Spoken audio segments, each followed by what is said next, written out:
And you did it. Listen, thank you first and foremost for investing in this vision, for investing in yourself. Listen, I know this may not be much for many people, but this is everything to me.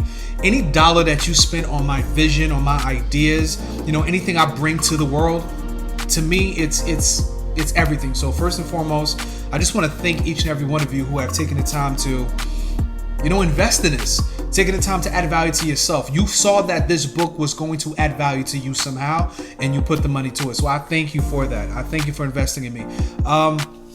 Welcome. This is the E version of your Deathbed Confessions, how to escape regret, leave a legacy, and live a life of absolute purpose. So why did I write this book?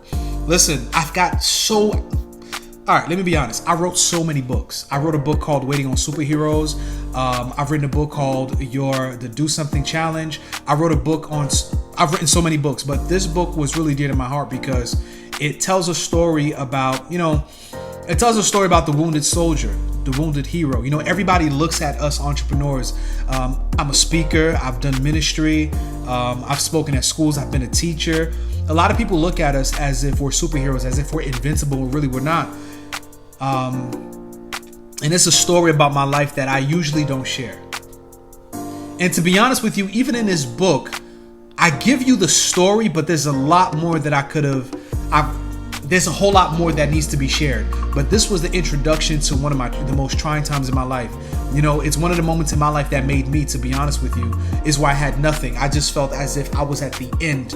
I didn't know where to turn. This is way before, I got into the community. This is when I just moved to South Florida. The book is going to talk about, I don't want to get into it, but I wrote this book because I wanted to give a story about survival, a story about how it feels when you have nowhere to turn, when you don't know exactly who you are, like your self-identity, your identity's not intact. So this is why I wrote this book. I felt as if I had to create a piece for the world. I had to give something to the world just to give them a glimpse of, what it's like to really be down and out and how to pick yourself up. My story is about a story of triumph, and I'm still not where I'm supposed to be.